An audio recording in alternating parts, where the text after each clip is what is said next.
சைவம்னா படுத்துக்கிறது, வைணவம்னா நின்னுங்கிறது.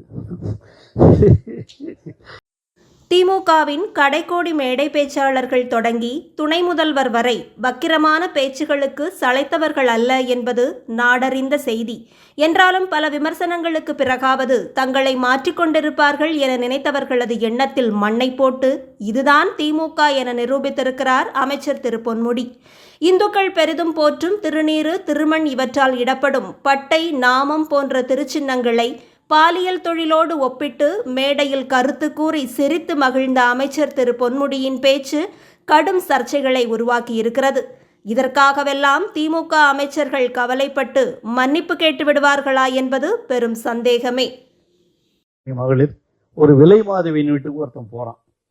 போகும்போது அங்க அந்த அம்மா கேட்குது, நீ பார்த்து நீங்க சைவமா வைணவமா அப்படின்னு கேட்குது. அவனுக்கு ஒன்றும் புரியல. அவன் பணம் எவ்வளோ 5 கொடு 10 கொடுன்னு கேட்டான்னா ரைட்டு. என்னடா இங்கே வந்திருக்கிறோம் நாம ஒரு விலை மாத வீட்டுக்கு, நம்மளை சைவமா வைணவமான்னு கேட்குறாங்க அப்படின்னு கேட்டான். அந்த அம்மா சொல்லிச்சான், இன்னும் ஒன்றும் புரியலையே அப்படின்ட்டான். ஒன்றும் இல்லை, சைவம்னா இப்படி, வைணவம்னா இப்படின்னுச்சான். ஒன்றும் புரியல. சைவம்னா இப்படி, வைணவம்னா இப்படி. ஒன்றும் புரியல. என்னவா சொல்ற, இதுன்னா அது தீபம் விபூதி இது தானே, அதுல என்ன இருக்கு அப்படின்னா, இல்ல சைவம்னா படுத்துக்கிறது,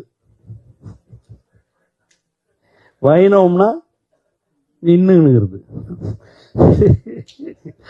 நின்னுங்கன்னா 5, படுத்தா 10. மற்றவங்களும் சரி பெரிய